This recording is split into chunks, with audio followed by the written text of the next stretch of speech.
المؤلف رحمه الله تعالى ونفعنا بعلومه في الدارين آمين. Hadis 302, hadis marfu'. Akhbarani Ibrahim bin al-Mundhir qala haddathana Ma'nun an Muawiyah an Abdurrahman bin Jubair ibn Nufair an abihi an Nawas bin Sam'an al-Ansari annahu sa'ala Rasulullah sallallahu alaihi wasallam anil birri wal ithmi faqala al birru husnul khuluq wal ithmu ma hakka fi nafsika wa karihta an yattali'a alaihi nas. Daripada Nawas ibn Sam'an al-Ansari bahawasanya dia telah bertanya kepada Rasulullah sallallahu alaihi wasallam tentang kebaikan dan dosa. Maka Rasulullah menjawab, kebaikan adalah akhlak yang baik dan dosa adalah apa yang menyesatkan atau meragukan di dalam dirimu serta engkau tidak suka manusia mengetahuinya. Tuan-tuan muslimin, muslimat sedang jemaah yang dirahmati Allah sekalian, alhamdulillah. Pertama dan selama-lamanya kita panjatkan puji syukur pada Allah dengan izin, taufik, hidayah, inayah Allah Subhanahu wa taala jua pada malam ini kita sambung lagi bacaan kitab Al-Adabul Mufrad oleh Amirul Mukminin fil Hadis Al-Imam Al-Bukhari rahimahullahu ta'ala. Kita berada di jilid 2. Kita sedang melihat lebih kurang 300 hadis. Dimulakan dengan hadis yang ke-301 kenaan dengan tibin nafs, babu tibin nafs, bab pada menyatakan perasaan ceria dan senang hati.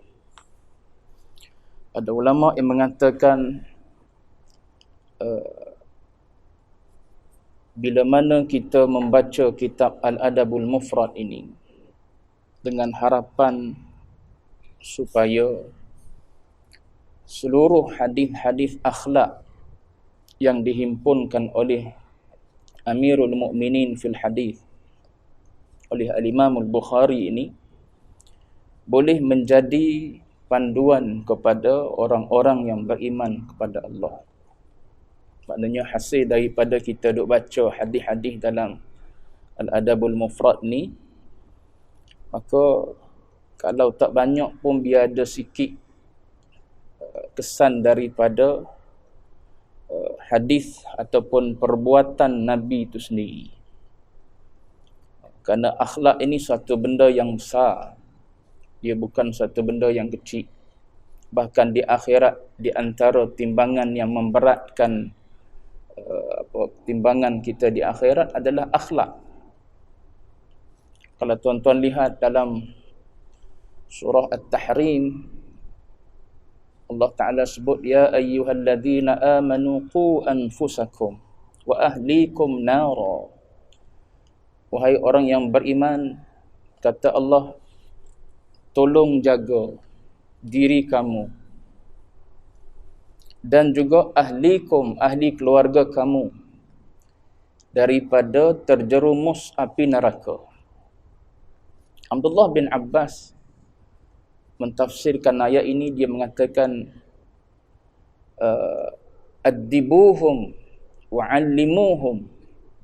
Salah satu daripada perkara yang di-highlight oleh Abdullah bin Abbas ketika Allah Ta'ala suruh manusia yang beriman ni jaga diri dan jaga ahli keluarga, ialah Abdullah bin Abbas kata addibuhum, adabkan mereka, ajarkan ahli keluarga kamu ini supaya menjadi orang-orang yang beradab. Itu di antara perkataan yang disebut oleh Abdullah bin Abbas, salah seorang daripada sahabat Nabi yang hampir dengan baginda Nabi, nak menunjukkan betapa besarnya soal akhlak ini dalam hidup. Justru kita melihat hari ini orang ramai telah hilang nilai-nilai akhlak, menyebabkan masyarakat kita kadang-kadang sama-sama orang kaki masjid gaduh. Kadang-kadang orang sama-sama mengaji pun gaduh. Sama-sama orang berilmu gaduh. Dia tak boleh berlapang dada dalam isu-isu tertentu. Macam tuan-tuan duk tengok isu sehari dua ni lah. Bila mana keluarnya isu Menteri Agama positif COVID kan. Orang pakat duk kutuk. Salah satu daripada gambar orang share ialah tahnik budak. Tahnik budak, budak kecil kan. Tahnik. Saya jumpa dengan seorang pegawai JAKIM bahagian Falak. Dia cerita, dia kata, sejak PKP ni dia kata, Datuk Menteri, sebelum tu Mufti lah. Sebelum tu Mufti wilayah. Kemudian naik jadi Menteri. Dia kata sejak PKP ni, dia tak buat dah tahnik. Habis-habis pun selepas dia mengajar, selepas daripada kuliah dia, orang nak suruh juga tahnik. Orang bawa sampai ke tepi kereta. Tu pun dia kata, tak ada dah. Dia ambil buah tamar, dia kunyah ataupun dia lenyek dengan tangan dia. Tak ada dah. Dia hanya berdoa je. Berdoa untuk bayi tersebut. Tapi tak tahu mari daripada mana gambar dia sedang mentahnik bayi tu. Allahu a'lam lah. Kita pun sekarang ni dunia media masa yang terlalu luas. Cyber trooper boleh jadi duk buat kerja dia. Boleh jadi gambar lama di-highlight semula dan disebut seolah-olah macam baru berlaku selepas dipositifkan. Allahu a'lam, kita tak berpihak pada mana-mana. Cuma cermatlah. Cermatlah kita orang yang mengaji, biar ada lain daripada orang yang tak mengaji. Orang tak mengaji, perangai dia begitulah sebab dia tidak ada pimpinan daripada ilmu. Seolah-olah berada dalam kegelapan. Orang yang berilmu, al-ilmu nur. Ilmu ni cahaya. So kita tak akan jadi orang yang teraba-raba dalam mencari panduan. So ilmu tu jadi panduan pada kita. Biar boleh husnudzan dulu baru su'udzan. Su'udzan tu tak payah datang pun tak apa. Husnudzan dulu. Biar kita boleh berhusnudzan. Sebab apa? Sebab dia orang yang beriman. Tak ada orang yang beriman ni tak baik. Tak situ tak ada hal lalu. Orang yang beriman ni baik. Cuma kadang-kadang dia terjerumus. Dia terjatuh, tergelincir kerana nafsu dia. Pimpinlah dia. Ada jalan hidayah. Allah Ta'ala tak marah. Selagi mana tak sampai di akhirat, bagi peluang taubat, Tuan-tuan baca dalam surah Al-Baqarah. Allah Ta'ala sebut, innal ladzina yaktumuna ma anzalna minal bayyinati wal huda min ba'di ma bayyannahu lin-nasi fil kitabi ulaika yal'anuhumullah. Tengok. Ayat ni ayat yang Allah Ta'ala sebut laknat. Ulaika yal'anuhumullah. Tapi lepas daripada ayat amaran laknat ni, Allah Ta'ala kata apa? Illal ladzina tabu. Kecuali orang yang bertaubat pada Allah. Tengok Rahman dan Rahim Allah. Pemurah dan pengasihnya Allah Ta'ala ni. Walaupun ayat sebelum tu duk cerita laknat. Laknat ni maknanya at-tardu min rahmatillah, tu laknat. Jauh daripada rahmat Allah. Jauh daripada kasih sayang. Tapi lepas daripada cerita ayat laknat, illal ladzina tabu. Selagi muduk atas dunia, aku bagi peluang. Sebesar mana pun dosa kau buat, taubatlah, aku terima. Minta maaf lah, aku terima. Tu tengok Allah Ta'ala. Tidak sama kita makhluk ni, makhluk sama-sama makhluk. Sepatutnya ambil akhlak Allah Subhanahu Wa Ta'ala tersebut. Bila kita bermuamalat sesama manusia, apatah lagi manusia tersebut beriman kepada Allah Ta'ala. Baik. Saya nak sebutnya ialah hadis-hadis yang ada dalam kitab Al-Adabul Mufrad ni semua cerita tentang adab. Dan adab saya sebutkan tadi dalam ayat At-Tahrim tadi, dalam surah At-Tahrim tadi, Abdullah bin Abbas highlight perkara yang perlu diajar kepada anak-anak ni supaya mereka ni terpelihara daripada neraka ialah ad-dibuhum, kata Abdullah bin Abbas. Ajarkan kepada mereka adab, berikan kepada mereka contoh tauladan adab. Sebab tu Abu Dhar bila mana dia dengar ada seorang lelaki yang mengaku bahawa dia ini adalah utusan Allah Ta'ala, maka dia suruh adik dia pergi tengok lelaki tadi, mungkin dengar dia cerita apa. Dia beritahu pada adik dia, irkab ila hadzal wadi fasma' min qawlih, mugi temu dengan lelaki tu, pergi tengok lelaki tu, usah-usah lah maknanya, tengok, dengar apa dia sebut apa. Adik dia balik, maka dia kata, ra'aituhu ya'muru bil makarimil akhlaq. Dia kata, aku tengok dia ni, lelaki ni yang mengaku bahawa dia adalah utusan Allah Ta'ala, ya'muru bi makarimil akhlaq, duk suruh orang berakhlak mulia.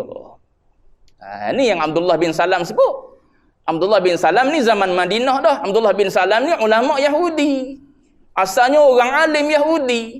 Bila dia dengar saja Nabi sampai di Madinah, ni hadis yang ditashihkan oleh Al-Albani sendiri. Dalam hadis ni, Abdullah bin Salam saat Nabi mula-mula sampai di Madinah, dia cerita situasi orang pakak berlari nak pergi tengok Rasulullah. Zaman tu tak ada video. Zaman tu. Jadi bila sampai nak pergi tengok lah. Pakak berlari belakang nak pergi tengok Rasulullah. Maka dia pun salah seorang yang nak pergi tengok sebab dia ahlul kitab. Dia orang alim. Duk baca kitab daripada kitab-kitab dia dulu. Dalam tu duk cerita dah tentang Nabi akhir zaman. Maka dia pun nak pergi tengok betul kata ciri-ciri yang disebut dalam kitab ni dengan orang yang ada di depan mata ni. Pergi tengok dia. Maka dia kata, falammastabantu, bila aku tengok, aku kenal pasti, aku perhati betul-betul. Dia kata, tak ada satu pun tanda di wajah lelaki ni dusta. Laisa biwajhihi kadzdzab. Tak ada pun di wajah dia tanda dia ni seorang pendusta. Macam mana tahu? Kita tengok ustaz tu nampak macam penipu lagi dah. Tu tengok ustaz, percaya kau ustaz ni pakai topeng pula ni. Entah ya, entah tidak cerita ni. Kata ambil situ, ambil sini. Bukan boleh percaya ni kawan ni. Cari makan je dia tu. Tunggang agama. Itu istilah sedap sikit. Istilah orang-orang bagi pada agamawan sekarang ni gitu. Tunggang agama. Baik. Kata Abdullah bin Salam, dia kata, bila aku pergi tengok, aku kena pasti ni, ya sungguh ni, lelaki inilah yang disebut dalam kitab-kitab kita ni. Maknanya inilah Nabi yang disebut Nabi akhir zaman. Maka dia kata, perkataan yang pertama aku dengar keluar daripada mulut Nabi, mula-mula sapa Madinah, Nabi kata apa? Afshus salam. Tolong sebarkan kedamaian. Ni yang kita dah sebut ni. Lepas daripada sembahyang, Assalamualaikum warahmatullahi, Assalamualaikum warahmatullahi. Kiri kanan kita. Aku tak nak bergaduh. Aku tak nak bergaduh. Balik keluar gaduh. Assalam. Siapa assalam? Nama Allah Ta'ala assalam. Mana Allah Ta'ala bergaduh dengan hamba-hamba dia? Bagi ruang, bagi peluang. Selagi mana tak sampai di ghararah, taubatlah. Aku tak humban kau dalam neraka. Aku jadikan neraka bukan nak humban engkau lah. Aku jadikan neraka ni nak halau kau pergi ke syurga. Aku jadikan dosa bukan nak suruh kau jadi orang yang berdosa, tapi aku nak halau kau buat supaya buat pahala. Bukan Allah Ta'ala nak menzalimi hamba, tapi Allah Ta'ala nak halau semua manusia supaya buat baik. So assalam ni salah satu daripada nama Tuhan. Kita sebar seluruh ke kanan kita. Kita sebar seluruh ke kiri kita. Aku tak nak bergaduh. Keluar-keluar lepas maya bergaduh. Sama-sama AJK bergaduh. Sama-sama ahli qaryah bergaduh. Jiran bergaduh. Adik-beradik bergaduh. Laki bini bergaduh. Berapa ramai orang bercerah hari ni orang muda. Tuan-tuan tengok perangkaan. Di jawatan pendaftaran, berapa ramai orang muda yang kahwin hari ni bercerai. Tak tahu nak cari apa dalam hidup. Ni adab yang Nabi mula-mula sekali sebut. Afshus salam, sebarkan kedamaian. Kita mari bukan nak bergaduh dengan siapa-siapa. Kita mari nak menyatakan ataupun nak memberi kedamaian kepada seluruh manusia. Kerana Islam itu adalah agama yang damai. Tu Nabi sebut afshus salam wa at'imut ta'am wa sallu bil lail wan nasu niyam tadkhulul jannata bisalam. Nabi kata sebarkan kesejahteraan, yakni salam. Nabi kata pakak-pakak buat jamuan, panggil sahabat-sahabat makan. Belanja sahabat-sahabat makan. Kemudian apa? Nabi kata sembahyang di waktu malam, saat orang-orang tidur semua sekali. Nabi kata tadkhulul jannata bisalam. Kamu akan masuk syurga dengan sejahtera. Selamat daripada segala apa? Segala perkara yang susah payah di akhirat nanti. Ini di antara adab. Adab yang Nabi tunjukkan kepada ummah dia. Mari kita bergaduh kerana hadis. Itu kita. Bergaduh kerana hadis. Disebabkan oleh hadis kita bergaduh. Jadi berpuak kita disebabkan oleh hadis. Patutnya tak berpuak kita. Tapi disebabkan oleh kita ni saling tak nak berlapang dada, maka yang ni kata yang ni kata yang ni. Ni masalah. Sebab tu kata Syekh Mustafa An-Nadawi, sebab tu baca kitab dengan dia kata bab adab ni sangat perlu dibaca di akhir zaman ni. Sebab manusia semakin hilang adab dia. Bila dia ketua, dia tak dengar orang bawah. Bila kita jadi orang atas, kita tak nak dengar pendapat orang bawah. Dalam mesyuarat pendapat kita terbaik sekali. Tu masalah belaka. Masalah semua. Baik. Cuma sininya bab berlapang dada ataupun tibun nafsi dalam bahasa Arab dia. Baik. Hadis yang kedua, bab perasaan ceria dan senang hati. Hadis yang kedua. Daripada seorang yang bernama Nawas bin Sam'an Al-Ansari. Seorang sahabat bernama Nawas bin Sam'an Al-Ansari. Bagusnya sahabat ni dia pergi tanya Nabi. Bila ada muskil, tanya Nabi. Ni di antara salah satu cara mengaji. Salah satu cara mengaji. Kalau kita tak tahu, tanya. Tak semestinya mengaji ni kena buka kitab. Qala al-muallif. Tu mengaji juga secara rasminya. Mengaji juga dengan cara kita bertanya. Anak kita berusia 10 tahun katakanlah. Baru mari darah. Contoh. Baru mari darah. Darah pula warna apa? Warna coklat gitulah lebih kurang dia. Kita tak tahu, duk main agak-agak. Ya kok. Duk main agak-agak itu tidak ilmu nama dia. Ilmu ni terang. Sebut dah tadi awal tadi. Ilmu ni terang. Kalau duk main ya ke tidak, tu duduk dalam keadaan teraba-raba. Teraba-raba, tanya orang yang tahu. Telefon, ustaz ni pakar bahagian A. Telefon dia, ustaz, anak saya ni mari darah warna sekian-sekian. Ada kebiasaan tak lagi? Tak ada ustaz, baru mula-mula. Dia bagi tahu jawapan dia. Oh, kita pun boleh ilmu. Kita sendiri yang tak tahu baik boleh ilmu dengan sebab kita bertanya. Jangan banding dengan bini kita. Awak kalau mari warna apa dulu? Dia kata warna ni. Kira ada. Dia dah ada kebiasaan dah, anak kita tak lagi. Lain-lain. Lepas tu tanya salah satu daripada jalan mencari ilmu. Ni tengok sahabat ni dia tanya Nabi ni. Annahu sa'ala Rasulullah sallallahu alaihi wasallam 'anil birri wal ithmi. Tengok sahabat ni bagus. Mari tanya Nabi tentang apa? Tentang akhlak yang baik dan dosa. Dia mari tanya tentang bir dan juga tentang ithm, tentang dosa. Baik. Al-bir ni apa? Nabi jawab. Nabi berkata, faqala al-birru husnul khuluq. Nabi kata, al-bir ni, perkataan bir ni, Nabi kata adalah husnul khuluq, akhlak yang baik. Bir-bir ni kebaikan. Apa yang dimaksudkan dengan bir ni ya Rasulullah? Maka Rasulullah berkata, bir tu adalah akhlak yang baik. Tu yang ada dalam ni. Yang disebut oleh para ulama pun ada lagi.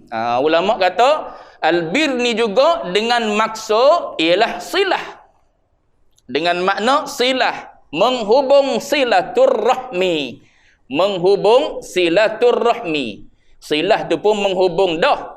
Kita Melayu ni jadi menghubung lah kalau kira kan. Menghubung silaturrahmi. Menghubung lah kalau nak kira. Sebab silah tu menghubung dah. Sepatutnya silaturrahmi lah. Hubung rahim. Gitu. Menghubung rahim. Baik. Tu di antara yang ulama sebut. Ada ulama kata al-lutfu. Maknanya berlemah lembut. Termasuk dalam bir juga. Ada juga ulama kata ialah husnus suhbah. Persahabatan yang baik. Maknanya bersahabat dengan cara yang baik. Husnul ashrah. Bersahabat, bergaul dengan cara yang baik. Husnul muasyarah. Tu bergaul dengan cara yang baik. Tu termasuk dalam bir. Yang dimaksudkan dengan perkataan bir tu. Baik. Satu lagi, sahabat ni mari tanya Nabi. Dia tanya tentang ithim. Tentang dosa. Maka Nabi pun memberi takrif dosa. Dosa ni Nabi kata mahakka. Dalam riwayat lain kata mahaka. Dua-dua. Mahakka fi nafsika wa karihta an yattali'a alaihin nas. Tu dosa. So kalau kita nak tahu perbuatan kita ni berdosa ke tidak, tengok perasaan ada tak perasaan macam ni dalam hati kita. Nabi kata dosa-dosa ni ialah mahakka ataupun mahaka. Sini hakka, dalam riwayat lain haka. Mahakka fi nafsika wa karihta an yattali'a alaihin nas. Dosa-dosa ni Nabi kata ialah apa yang menyesakkan dan meragukan di dalam dirimu serta engkau tidak suka manusia mengetahuinya. Gini, ada dua. Dia ada dua tanda. Darul Ifta Mesir dia sebut secara mudah kita nak faham, dia kata ada alamat zahirah, ada alamat batinah. Ada alamat yang zahir, yang di luar, ada tanda yang di dalam. Yang di dalam alamat batinah ialah yang Nabi sebut, dosa ni ialah ma hakka fi nafsik. Bila kita berasa dalam diri kita ni taraddud, teragak-agak. Betul kau ni aku buat ni. Nak buat kata nak buat ni. Nak ambil kata nak ambil ni. Dia duduk main gitu. Dalam hati kita. Lepas tu berasa tak tenang. Walam yatma'in qalbuk. Hati dia pula berasa tak tenang dengan apa yang kita buat. Dengan apa yang kita ambil. Tu di antara salah satu daripada tanda batin. Perbuatan itu adalah mungkin dosa. Sebab apa? Sebab kita tak jelas ni. Yang kedua, dia kata alamat zahir, alamat yang kita boleh tengok ialah perbuatan kita tu kita nak kalau boleh tak ada orang tahu kita buat. Kita berasa malu kalau orang tahu, kalau orang tengok kita buat. Orang-orang yang duduk buat jenayah, ambil rasuah, dia tak ambil lah depan orang. Ya, itu dosa tu. Kenapa kalaulah dia rasakan duit tersebut, duit yang halal, dia tak teragak-agak untuk ambil depan orang. Walaupun sebanyak mana pun orang bagi cash 1 juta, 1 beg dengan apa kepada dia. Tapi sebab duit tu duit halal, dia tak berasa teragak-agak. Tapi sebab duit tu dia tahu dah, duit ni duit yang haram. Adalah dosa. Maka dia kata mau mari tempat lain kita bertemu tempat lain sekian-sekian masa, di tempat tersebut kita bagi duit cash ke apa transfer ke tak kira lah. Yang pentingnya tak nak orang tahu. Tak nak terbongkar. Andai terbongkar, jawab dia berasa malu. Ya tu, di antara tanda ghalibnya itu adalah dosa. Ni sahabat kita tanya Nabi, nak tahu takut-takut jatuh pada perbuatan yang menjadi dosa. Tu sahabat perangai dia. Baik. Satu hadis. Yang kedua. Nak habis bab ni mana ni? Laju sikit. Yang kedua, hadis 303. Hadis marfu' juga. Haddatsana Amr bin Aun qala akhbarana Hammadun an Thabitin an Anas radhiyallahu anhu qala kana an-nabiy sallallahu alaihi wasallam ahsanan nasi wa ajwadan nasi wa ashja'an nasi wa laqad fazi'a ahlul madinati dhata lailatin fantalaqa an-nasu qibala as-sauti fastaqbalahumun nabiy sallallahu alaihi wasallam qad sabaqa an-nasa ila as-sauti wa huwa yaqulu lan tura'u wa huwa ala farasin li Abi Talhata uryin ma alaihi sarjun wa fi unuqihi sayfu faqala laqad wajadtuhu bahran aw innahu la bahrun. Tengok cantik Nabi ni, berani orang dia. Baik. Daripada Anas radhiyallahu anhu, Anas ni sahabat muda, suhbah dengan Nabi. Anas bin Malik. Nabi sampai di Madinah, dia baru berusia lebih kurang 10 tahun. Situlah dia start bersahabat dengan Nabi. Jadi orang alim. Daripada Anas radhiyallahu anhu, beliau telah berkata, adalah Nabi manusia paling baik. Ahsanan nasi. Nabi ni orang yang paling baik. Dari sudut apa? Kejadian pun dia. Dari sudut batang tubuh dia, dialah manusia yang paling baik. Dia manusia yang paling baik dari sudut jasmaninya. Lebih cantik daripada Nabi Allah Yusuf alaihi salam lagi. Cuma Allah Ta'ala tak menzahirkan kecantikan di Nabi. Berbanding dengan Nabi Allah Yusuf, Allah Ta'ala zahirkan kecantikan tersebut. Nabi, orang yang cantik, seorang lelaki yang cantik. Tuan-tuan baca dalam kitab Syama'il Muhammadiyah, ada hadis seorang perempuan yang melihat Nabi kan. Melihat Nabi duduk dalam keadaan bersandar, datang rasa gah, terboh dia bila tengok Nabi tu. Tengok dalam kitab Syama'il Muhammadiyah. Baik. Jadi Nabi ni ahsanan nas, orang yang terbaik dari sudut kejadian fizikalnya.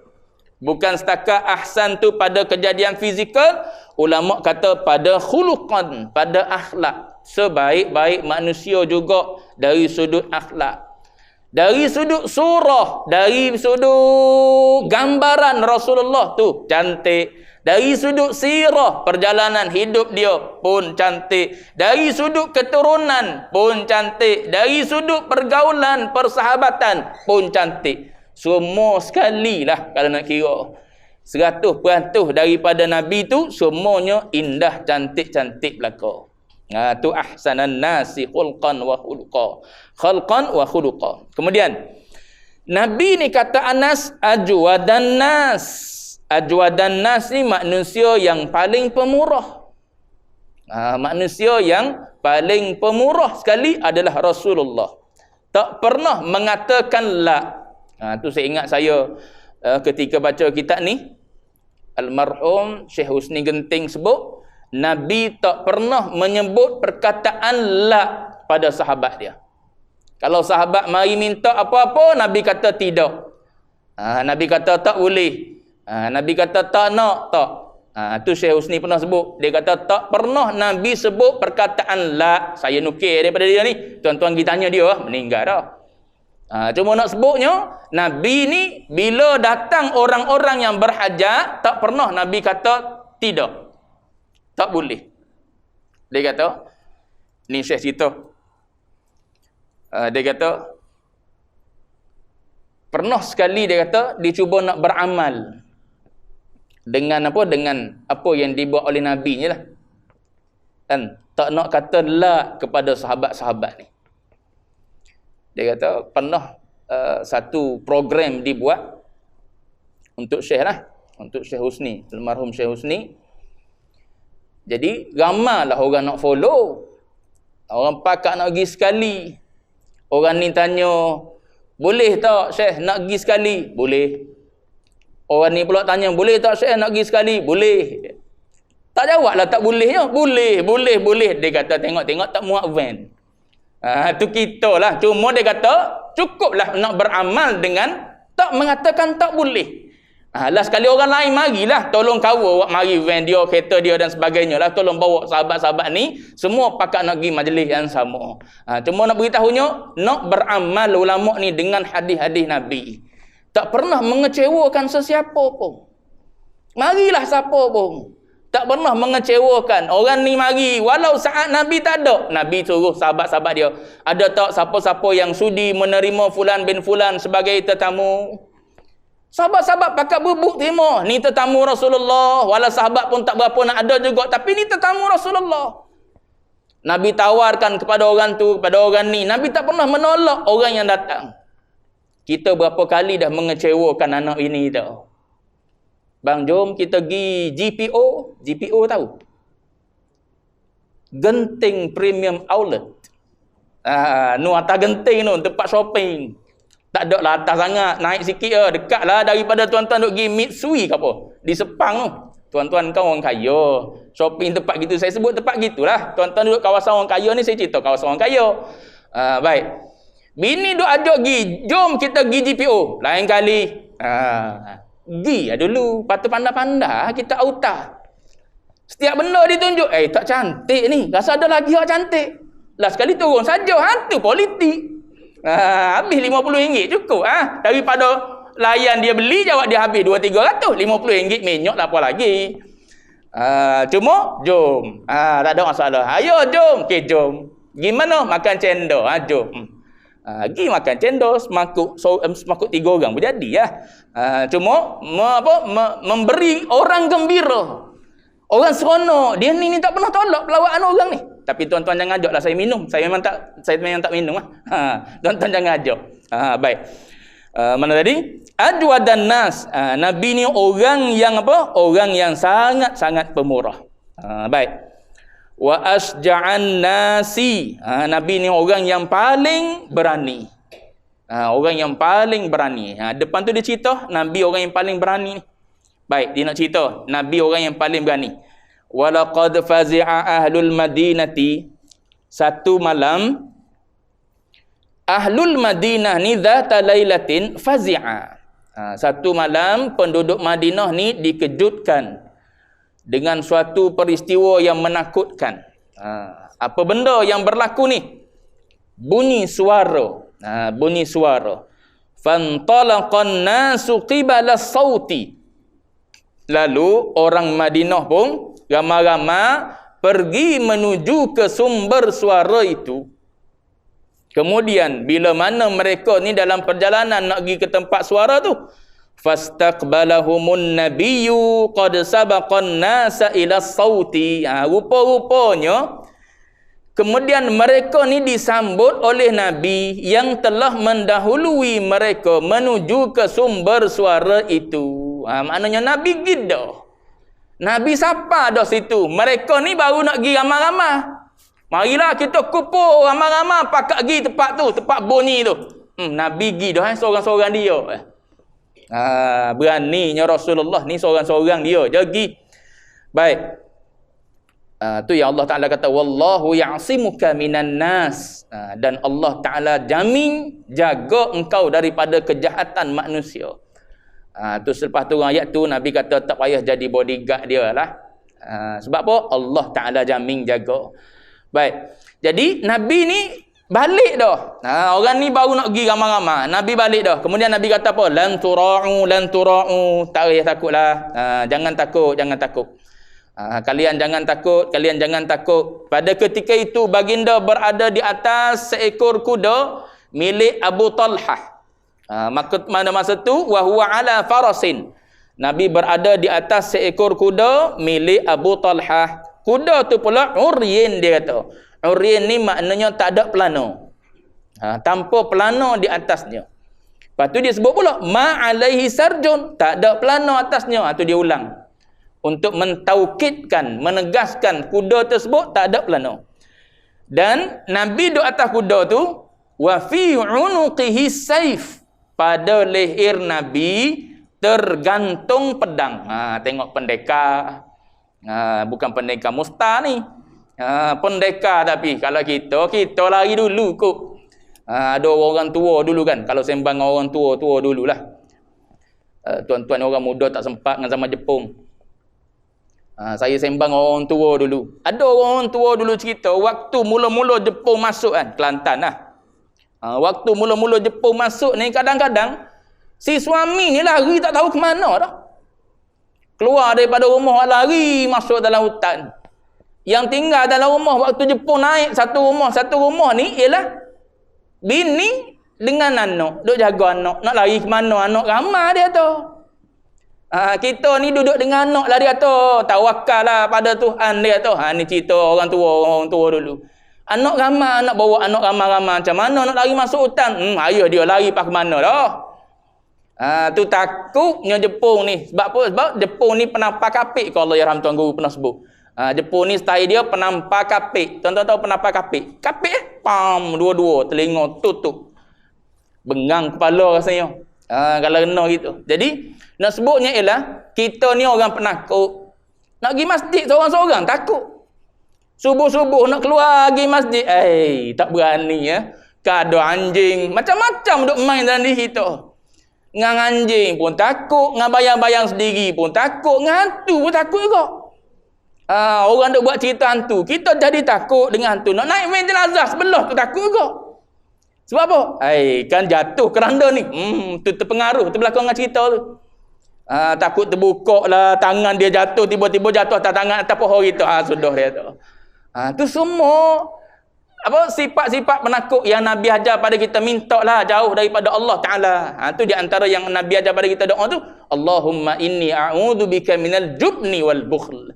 Berlindunglah dengan Allah Ta'ala daripada sifat penakut.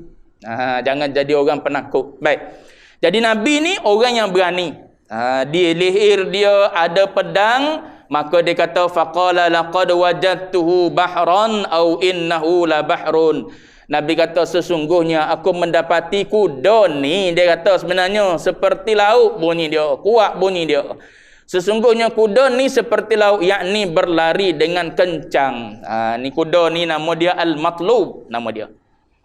Nama dia Al-Mandub. Mandub nama dia. Kuda ni nama dia Mandub. Lepas tu ulama bahas pula bab kuda ni. Ada ulama kata di antara kuda-kuda Nabi ada yang bernama Mandub. Ada ulama kata dak, kuda Nabi ni bukan yang tu, bukan kuda kuda Abi Talhah ni. Tak, tapi kuda Nabi kuda lain. Abu Talhah punya nama sama dengan kuda Rasulullah. Cumanya nak beritahu asal kuda Abu Talhah ni kuda yang yang berlari tak kencang. Lari tak laju. Tapi hasil daripada Nabi naik kuda tu, jadi lari laju kuda Abu Talhah ni. Itu di antara mukjizat.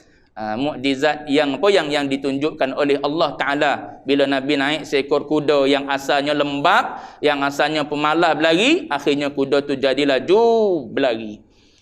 Macam Nabi dengan Musailamatul Kadzdzab. Nabi sapu kepala orang yang tak ada rambut, akhirnya tumbuh rambut.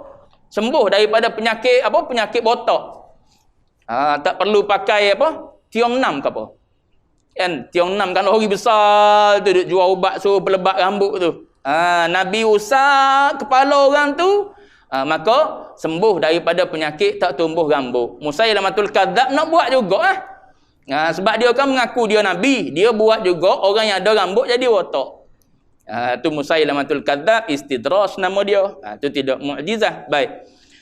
Cuma sininya Al-Imam Nawawi dalam kitab Mirqatul Mafatih, syarah kepada Mishkatul Masabih oleh Al-Imam Tabrizi. Dia sebut dalam hadis ni menunjukkan betapa Allah Ta'ala memuliakan Nabi. Ataupun Nabi ni seorang yang sangat mulia. Seorang yang sangat menjaga kepentingan awam. Tuan-tuan boleh lihat dalam peristiwa ni, azan dah. Aku dah berhenti dah lah. Tak lagi. 9 minit. Okey. Tuan-tuan jangan tengok jam. Semangatnya Nabi ni menjaga kepentingan awam ni, bila ada sesuatu yang merisaukan orang ramai je, Nabi akan ke depan dulu. Bunyi ke? Kena berhenti lah. Setakat ni lah kita. Sambung lepas azan. Sikit lagi nak habis hadis ni tuan-tuan Lain macam tengok tu. Baik, sikit lagi tuan-tuan saya baca. Baik, antara yang disebut oleh Imam Nawawi dalam kitab Mirqatul Mafatih, syarah kepada Mishkatul Masabih. Dia kata apa? Berdasarkan kepada hadis ni, dia kata satunya di sini menunjukkan bahawa Allah Taala menunjukkan kemuliaan jiwa baginda Nabi. Sebab Nabi ni mendahului orang lain dalam menjaga kepentingan. Maknanya walaupun dia tahu boleh jadi benda tu bahaya. Sebab tak tahu benda bunyi tu. Bunyi suara, tak tahu suara apa. Tapi Nabi sanggup keluar. Keluar sini ulama kata harus bagi seseorang itu keluar mengintip musuh dengan syarat. Dengan syarat. Seorang-seorang pun harus kata ulama. Tapi dengan syarat. Dengan syarat dia pasti tak berlaku mudarat pada diri dia. Tapi kalau dia yakin kalau aku pergi seorang mati ni, tak payahlah tunjuk berani. Kalau kita yakin musuh ramai ni kita pergi buat juga seorang diri kita nak tunjuk berani kita, tak payah. Tu tak diajar oleh agama. Tapi kalau kita yakin selamat ni, kita pergi cari ni, intip ni, tengok siapa yang buat khianat ni, kita pergi seorang diri kita. Harus berdasarkan kepada hadis ni. Tengok keadaan lah. Kalau selamat tak masalah, tapi kalau tak selamat tak payah, kena pergi ramai-ramai. Baik. Ataupun pergi kepada orang yang berwajib. Satu. Yang kedua, sini menunjukkan jiwa Rasulullah. Tuan-tuan boleh lihat dalam ayat Quran akhir surah Taubah, Allah Taala sebut laqad ja'akum rasulun min anfusikum, salah satu daripada sifat Nabi, azizun 'alaihi ma 'anittum. Nabi ni ibarat macam tak senang duduk apa yang menyusahkan ummah. Mana-mana yang menyusahkan ummah ni kalau boleh Nabi tak nak. Sebab tu Nabi kata, kalau tidak menyusahkan umat, aku nak suruh dia bersugi tiap-tiap kali nak semayang. Riwayat lain kata tiap-tiap kali berwuduk. Tapi aku bimbang. Bila bimbang takut menyusahkan, maka Nabi tak buatlah benda tu, maka tak jadilah wajib. Kalau tak jadi wajib, Nabi akan mewajibkan kepada setiap umat dia supaya bersugi setiap kali nak solat ataupun berwuduk. Begitu juga tuan-tuan tengok kisah semayang di bulan Ramadan, begitu juga. Nabi bimbang takut-takut nanti akan diwajibkan kepada ummah. Bila diwajibkan kepada ummah akan menyusahkan ummah. Umat akhir zaman terutamanya. Iman senipis kulit bawang kita ni. Nak semayang fardu pun lihat. Nak boleh semayang terawih 8. Kak jawab dia payahlah kalau wajib. Tu kalau 8. Kalau pakai pendapat 20. Kak jawab dia ramai lah orang berdosa. Sebab lebih sedap kerang daripada terawih ni. Maka colek kerang ramai kedah. Kita balik semayang terawih, kita pun pak je. Lepas pak balik dah kita. Tengok-tengok, malah dia ni duk makan kuih dah. Padahal dia malah ke. Dia pak je. Tak balik dah, sambung di rumah ataupun buat sendiri di rumah. Dia kata, mana ada kau 8, 20, tak ada ni, pak cukup. Dia kata, balik rumah tak buat-buat dah. Itu usaha nak menjadikan kita pemalas je. Orang dulu, mana ada 8-8 ni. Saya ingat zaman saya kecil-kecil dulu. Zaman kecil-kecil dulu tak ada 8 ni. Tapi tak apalah, bukan kata salah ni. Sekali tuan-tuan nak tengok ustaz ni, nak hentam orang ni, dah. Tuan-tuan nak buat 8, ahlan wa sahlan. Tuan-tuan nak 20, ahlan wa sahlan. Tak ada apa-apa pun. Cuma nak cerita dulu. Zaman-zaman kita kecil dulu, tu 20. Mana-mana 20. 23 lah. Sekali dengan apa? Sekali dengan witir. Semua sekali. Orang tunggu pula tu. Ramai orang semain terawih dulu. Lepas tu saya ingat selepas daripada terawih ada zikir lagi. Ramai-ramai. Sekarang ni tak ada dah.